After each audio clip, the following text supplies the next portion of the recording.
You must have heard a saying that health issues can happen to anyone, no matter who you are.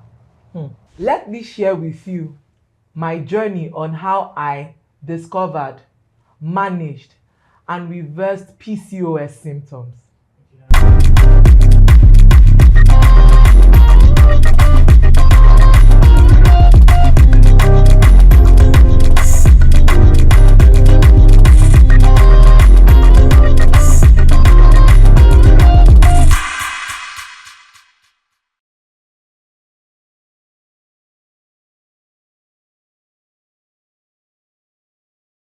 So she mentioned PCOS. PCOS simply means polycystic ovary or ovarian syndrome.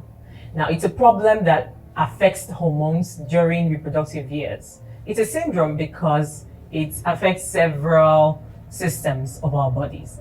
So I found out few months after I got married. I discovered that I had not seen my period for 4 months, and when I did a PT test, it was negative. And so another thing I noticed again was that I wasn't sleeping well. I had difficulty sleeping. And even though I desired to gain weight, I started having upper body weight and my sugar level was elevated. As she mentioned, irregular periods are one of the symptoms of PCOS. For some women of reproductive age, you might discover that you have not seen your periods ever, or you were once seeing your period and then suddenly you weren't seeing your period again.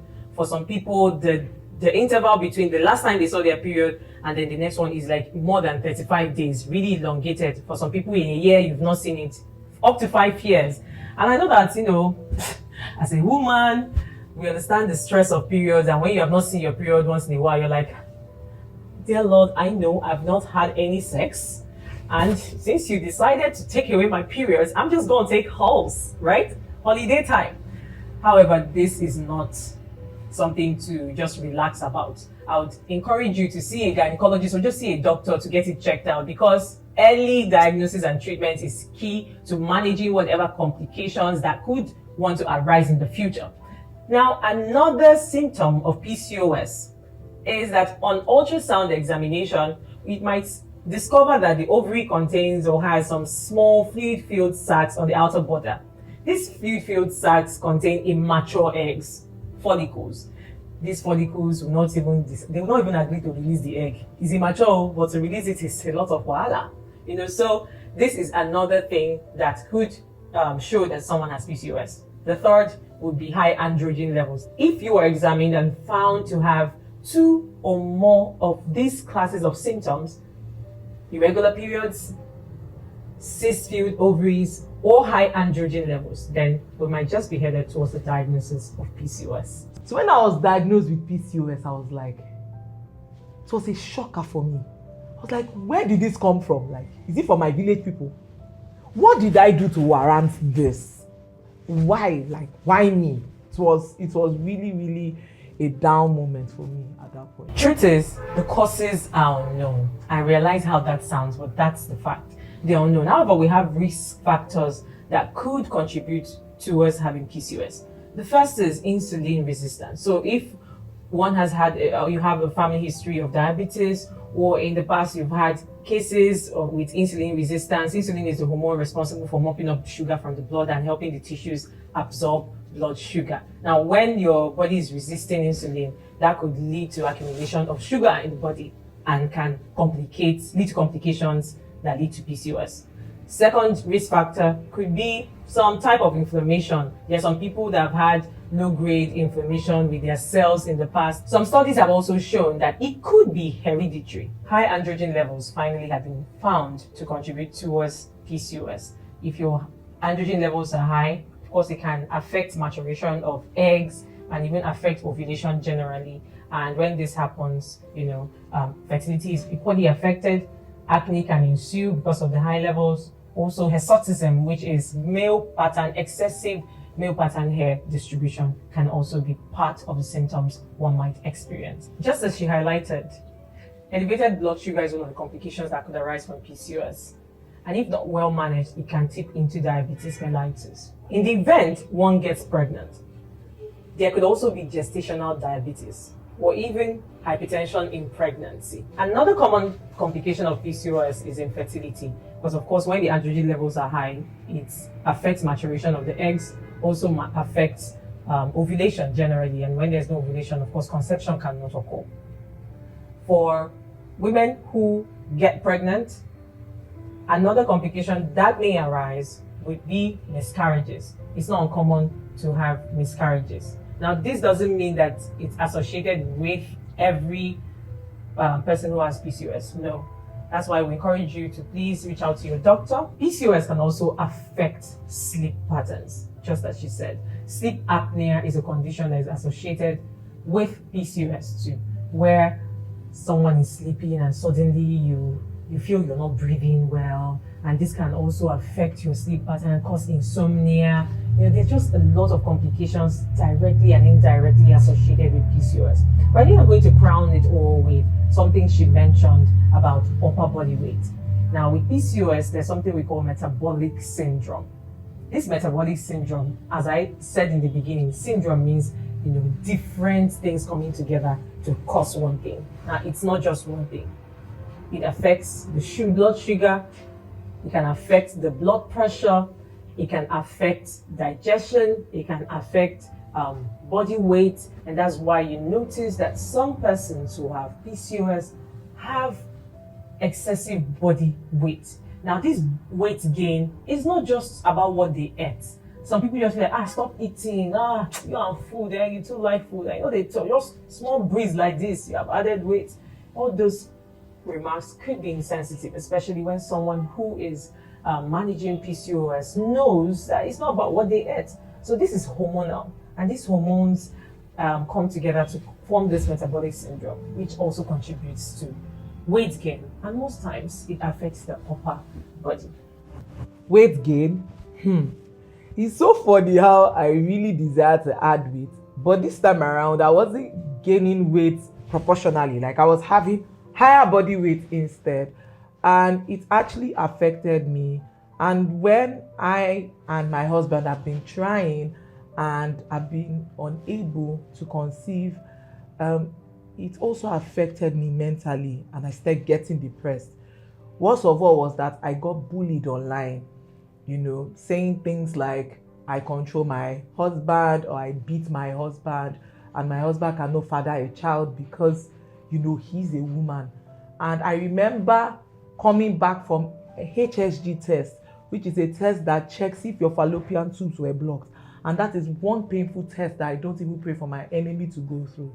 Coming back with such pain and coming online to see such messages said about me and my husband, all this because I haven't conceived yet. It was really, really heartbreaking, and it was a terrible moment for me. It was indescribable. It was really, really devastating. The mental health aspect of PCOS and even women's health issues generally is not talked about enough. Is it the anxiety, the depression, the sleep disorders, the eating disorders associated? It's just a whole lot. And it's a combination of both, the chemical interplay, courtesy of the hormones that are imbalanced. When there are hormones going north when they should go south, that's enough to alter one's mood and cause series of, emotional upheaval. But then there's also that aspect that society plays. And society is you and I. I believe that a lot of life's problems will be solved if we learn to be more sensitive to each other, learn to be more accommodating, learn to be more thoughtful in our words, in our actions. I always tell people, you don't need to know all of a person's problems to be kind to them. You don't need to know he or she have been going through this. Oh, if I had known, I wouldn't have said. If I had known, I wouldn't have done. No, just be kind. Because most times when persons or women who have PCOS are going through this, they need emotional support from everyone around them. They need that strength for the days when they feel, oh, I can't even continue. It's not enough for you to just sit back when you have these symptoms and feel it will go away. If you notice you're having any of these mental health challenges, please reach out to a mental health professional, someone who is well trained to help you through this journey. I got a lot of support from my husband and my friends. And then my husband introduced me to his senior colleague, who is a gynecologist, that helped me through with the proper management plan, which included prescription and as well as exercise pattern, like encouraged me to exercise more, and also recommended that I talk to a dietitian or a nutritionist, which I did. They were able to help me with a proper meal plan that helped me in this journey. And look at me now. I have lost upper body weight. My sugar levels are back to normal. I am happy. My periods are regular. And I feel good. Right now, you see I'm entertaining you guys. So you could feel that joy, right? Really palpable. And that could be you. You first need to understand that PCOS can be managed. Don't believe any lies you've heard anywhere. If you notice any symptoms that could mimic PCOS, please do well to reach out to your doctor immediately, because early management can help reduce any complications you can have in the future. Now, when you come to the doctor, it's a combination of things. We find out the symptoms that are most glaring and manage those symptoms. And as we're managing it, we're also managing other areas of the PCOS. It includes lifestyle management, like your weight loss, because weight gain exacerbates or even worsens some of these symptoms and even could lead to complications. So we want to make sure that your weight is under control. Everybody has their ideal body weight. So it doesn't mean you have to be very tiny, your ideal body weight. Then there is the dietary aspect. What are you eating? It also greatly contributes to both your hormones and the weight. There's also some persons who might be commenced on drugs. So there's the therapy part. There's a chemotherapy part where you take medications. There are medications, even including birth control, that are just there to help balance your hormones and help your periods become regular. So your periods can become regular. Your weight can be managed. Those complications can be reversed. All you have to do is talk to a medical professional. Not everyone who touts cures and everything on Instagram, social media is a professional. Don't be a victim of quacks. Please reach out to a professional medical doctor or gynecologist in association with a dietitian or nutritionist today.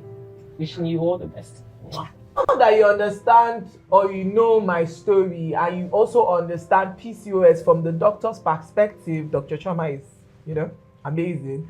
I think we should invite a dietitian or a nutritionist. Yes. Because nutrition is really, really vital when it comes to managing and reversing PCOS. True. And I mean, you're talking to the right person because, my husband is a nutritionist and all I have to do is to type, pam, pam, pam, pam. Hello? What are we now waiting for?